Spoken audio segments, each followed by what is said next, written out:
दोहरा। सुरहारे जीते असुर लीनो सकल समाज, दीनो इंद्र पजाए के महाप्रबल दल साज।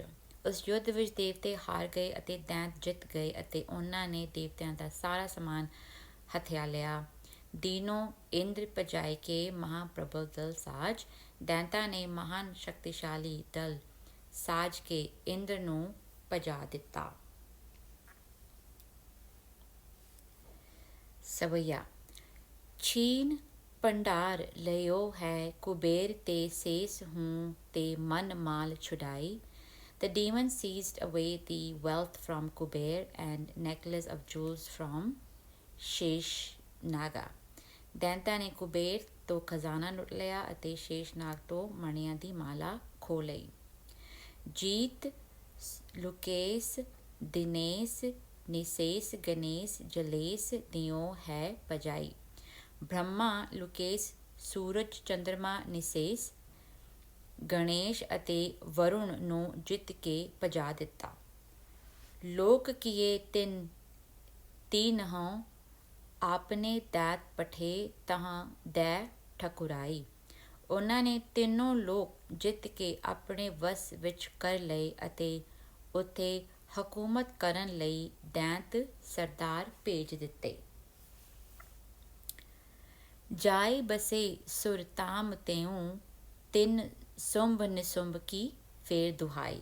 ਉਹ ਸਾਰੇ ਦੇਵਤਿਆਂ ਦੇ ਠਿਕਾਣਿਆਂ ਵਿੱਚ ਜਾ ਵਸੇ ਅਤੇ ਉਹਨਾਂ ਨੇ ਸੁੰਭ ਨਿਸੁੰਭ ਦੀ ਦੁਹਾਈ ਫਿਰਾ ਦਿੱਤੀ। ਦੋਹਰਾ। ਖੇਤ ਜੀਤ ਦੈ ਤਨ ਲਿਓ ਗਏ ਦੇਵਤੇ ਭਾਜ। ਇਹੋ ਵਿਚਾਰਿਓ ਮਨ ਬਿਖੈ ਲਿਓ ਸ਼ਿਵਾ ਤੇ ਰਾਜ। ਦੈਂਤਾਂ ਨੇ ਯੁੱਧ ਜਿੱਤ ਲਿਆ ਤੇ ਸਭ ਦੇਵਤੇ ਭੱਜ ਗਏ। ਹੁਣ ਦੇਵਤੇ ਆਪਣੇ ਮਨਾਂ ਵਿੱਚ ਇਹ ਵਿਚਾਰ ਕਰਦੇ ਸਨ ਕਿ ਦੁਰਗਾ ਦੀ ਸਹਾਇਤਾ ਨਾਲ ਹੀ ਅਸੀਂ ਆਪਣਾ ਰਾਜ ਲੈ ਸਕਾਂਗੇ।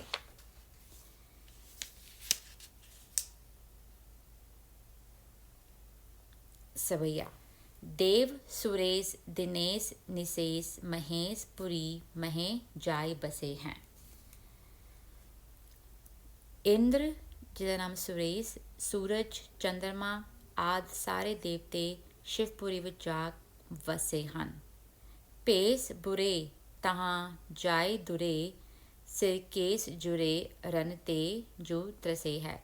ਯੁੱਧ ਦੇ ਡਰੋਂ ਦੇਵਤੇ ਬੁਰੇ ਹਾਲ ਉੱਥੇ ਜਾ ਕੇ ਲੁਕੇ ਦੁਰੇ ਹਨ ਅਤੇ ਨਾ ਵਾਹਣ ਕਾਰਨ ਉਹਨਾਂ ਦੇ ਵਾਲ ਜੁੜ ਗਏ ਹਨ। ਹਾਲ ਬੇਹਾਲ ਮਹਾਂ ਵਿਕਰਾਲ ਸੰਭਾਲ ਨਹੀਂ ਜਨਕਾਲ ਗ੍ਰਸੇ ਹੈ। ਹਾਲੋ ਬੇਹਾਲ ਹੋ ਕੇ ਬਹੁਤ ਕੁਰੂਪ ਹੋ ਗਏ ਹਨ। ਉਹਨਾਂ ਨੂੰ ਸਰੀਰ ਦੀ ਸੁੱਧ ਹੀ ਨਹੀਂ ਰਹੀ। ਇੰਜ ਪ੍ਰਤੀਤ ਹੁੰਦਾ ਹੈ ਮਾਨੋ ਮੌਤ ਦੇ ਗ੍ਰਸੇ ਹੋਏ ਹੋਣ।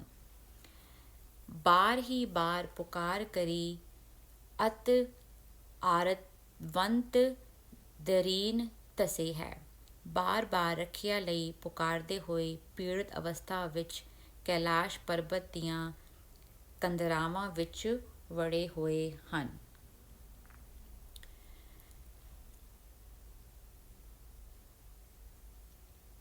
ਕਾਨ ਸੁਣੀ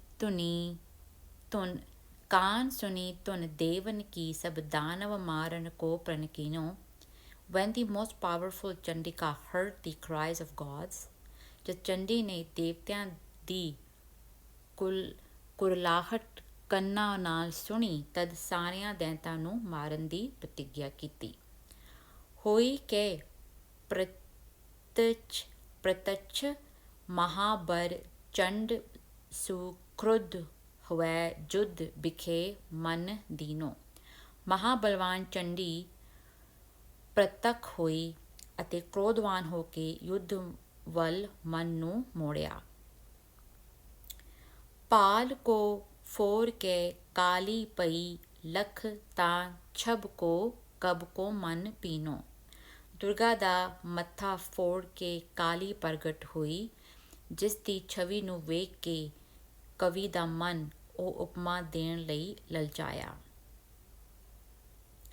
दैत समूह बिनासन को जमराज के मृत मनो पवलीनो। ਮਾਨੋ ਦੈਂਤਾਂ ਦੇ ਸਮੂਹ ਦਾ ਵਿਨਾਸ਼ ਕਰਨ ਲਈ ਯਮਰਾਜ ਤੋਂ ਮ੍ਰਿਤੂ ਨੇ ਜਨਮ ਲਿਆ ਹੋਵੇ।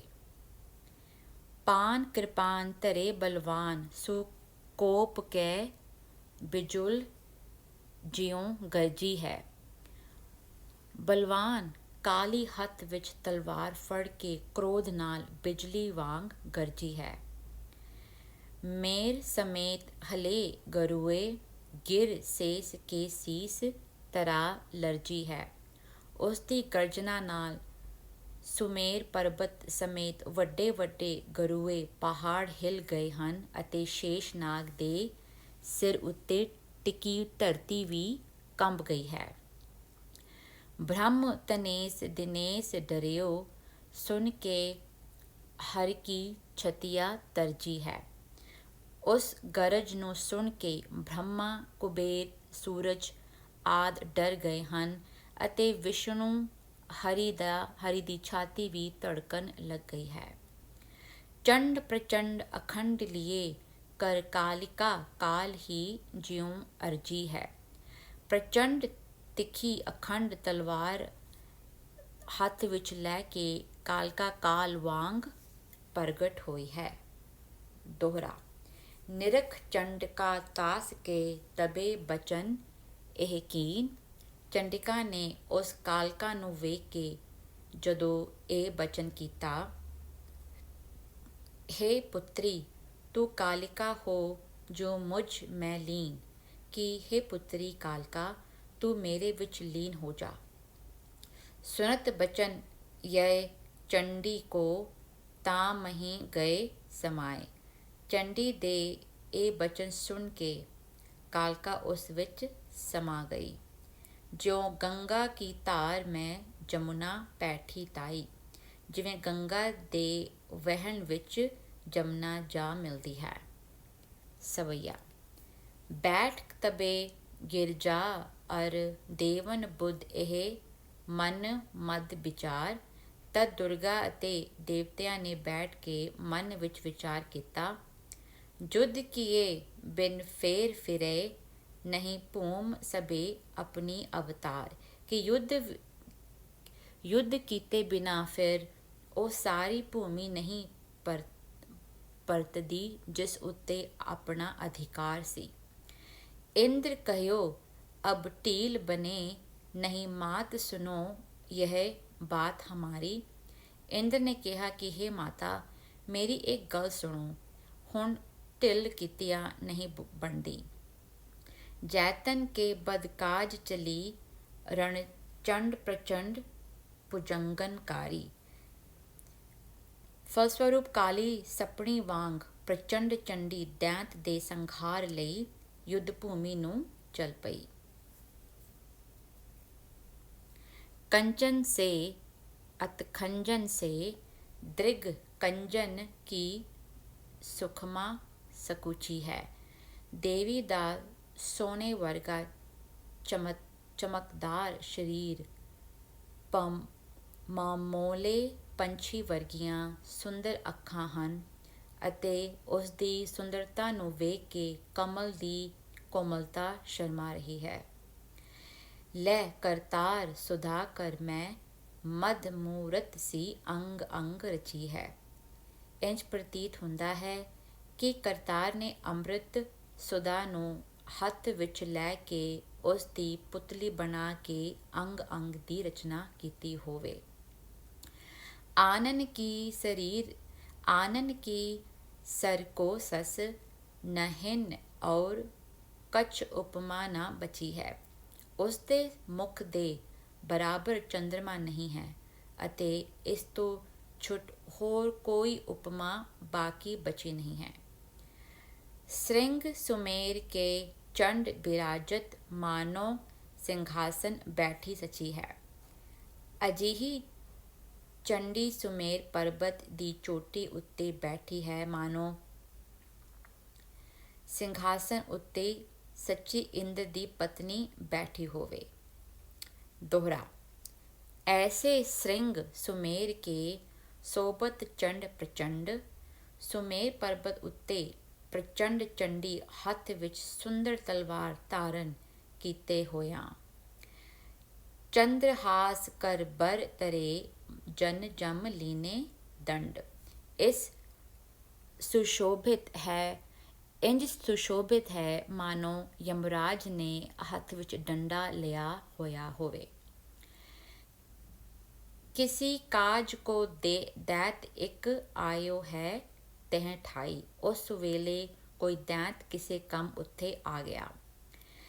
निरख रूप बर चंड को गिरियो मूर्छा खाई। ਅਤੇ ਚੰਡ ਦੇ ਸੁੰਦਰ ਸਰੂਪ ਨੂੰ ਵੇਖ ਕੇ ਅਤੇ ਚੰਡੀ ਦੇ ਸੁੰਦਰ ਸਰੂਪ ਨੂੰ ਵੇਖ ਕੇ ਬੇਸੁੱਧ ਹੋ ਕੇ ਡਿੱਗ ਪਿਆ। ਉੱਠ ਸੰਭਾਰ ਕਰ ਜੋਰ ਕੇ ਕਹੀ ਚੰਡ ਸੋ ਬਾਤ। ਉਹ ਆਪਣੇ ਆਪ ਨੂੰ ਸੰਭਾਲ ਕੇ ਉੱਠਿਆ ਅਤੇ ਹੱਥ ਜੋੜ ਕੇ ਚੰਡੀ ਨੂੰ ਬੇਨਤੀ ਕੀਤੀ। ਨਿਰਪਤ ਸੁੰਭ ਕੋ ਪਾਤ ਹੋ ਕਹਿਓ ਬਚਨ ਸੁਖਚਾਤ। ਕਿ ਮੈਂ ਰਾਜੇ ਸੁੰਭ ਦਾ ਭਰਾ ਹਾਂ। ਫਿਰ ਚੱਕਦੇ ਹੋਇਆਂ ਬੋਲਿਆ, ਤੀਨ ਲੋਕ ਜਿਨ ਬਸ ਕੀਏ ਅਤ ਬਲ ਭੁਜਾ ਅਖੰਡ।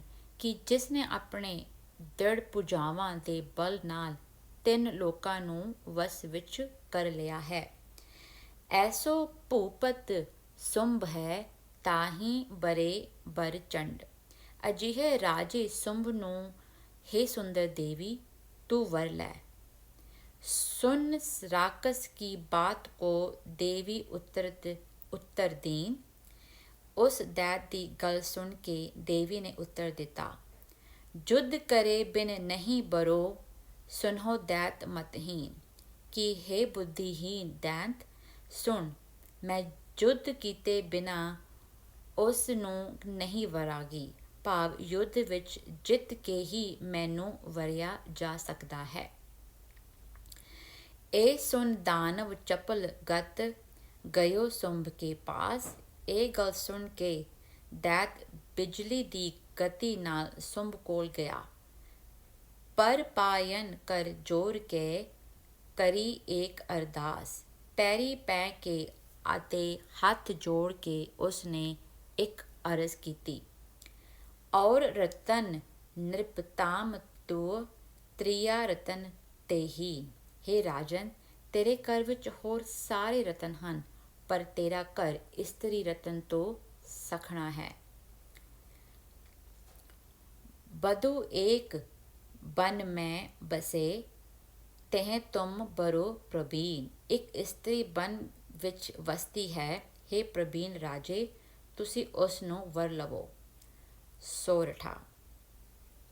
ਸੁਨ ਮਨੋਹਨ ਮਨੋਹਰ ਬਾਤ ਨ੍ਰਿਪ। ਸੁਨ ਮਨੋਹਰ ਬਾਤ ਨ੍ਰਿਪ ਬੁਝਿਓ ਪੁਨ ਤਾਹੇ ਕੋ। ਰਾਜੇ ਸੁੰਭ ਨੇ ਇਹ ਮਨਮੋਹਕ ਗੱਲ ਸੁਣੀ ਤਾਂ ਉਸਨੇ ਫਿਰ ਪੁੱਛਿਆ, ਮੋਸੋ ਕਹੀਏ ਭਰਾਤ ਬਰਨਨ ਤਾਹੀ ਸਰੀਰ ਕੋ। ਕਿ ਹੇ ਭਰਾ, ਤੂੰ ਮੈਨੂੰ ਉਸ ਦੇ ਸਰੀਰ ਦੀ ਸੁੰਦਰਤਾ ਦਾ ਬ੍ਰਿਤਾਂਤ ਸੁਣਾ। ਸਵਈਆ।